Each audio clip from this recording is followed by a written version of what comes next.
Objeto de estudo. A aparição do ser humano na Terra até os dias de hoje, onde temos a pré-história, a história antiga, a história média, a história moderna e a idade contemporânea até os dias de hoje. E fora dos períodos históricos que, de certa forma, mudou a humanidade, como a Revolução Industrial, que impôs o capitalismo no mundo, os finais dos tempos, onde a ciência se alavancou de verdade, até mesmo para sua autodestruição. Temos ainda o propósito do Criador Deus que sempre existiu e que ninguém nunca percebeu. E dentro deste propósito, temos 3 fases que se completam dentro de cada um de nós, que é a fase de espermatozoide, a fase humana e a fase espiritual. E todas estas fases são regidas por leis e princípio. E da parte de Deus, já está tudo montado dentro de cada um de nós. Tem a parte humana também e a parte da consciência que o ser humano produz. A parte de Deus foi que ele criou o macho e a fêmea para a reprodução carnal. Mas depende do homem e da mulher coabitarem entre si para que esta reprodução aconteça. Uma vez nascido o ser humano na Terra, ele produz a consciência automaticamente como um fruto natural. Esta é a parte de Deus.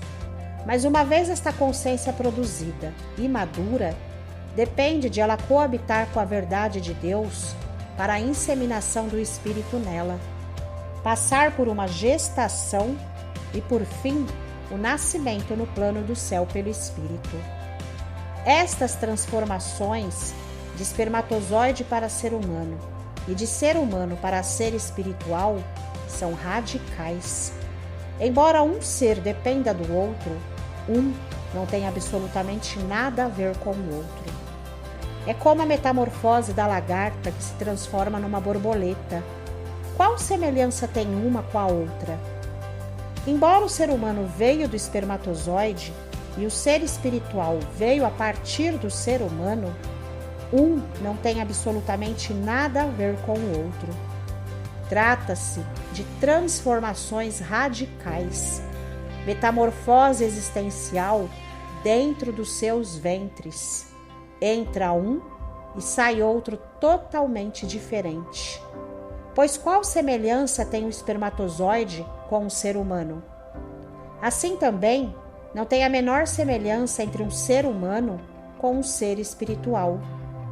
As histórias abrangem a mudanças radicais, e o propósito da vida também abrange mudanças radicais. Imagine a tua consciência deixar de ser um ser e passar a ser literalmente outro ser em que um não tem absolutamente nada a ver com o outro. Lagarta e borboleta, girino e sapo, espermatozoide e ser humano e ser espiritual. A coisa é tão esdrúxula e radical que ninguém acredita nesta metamorfose existencial.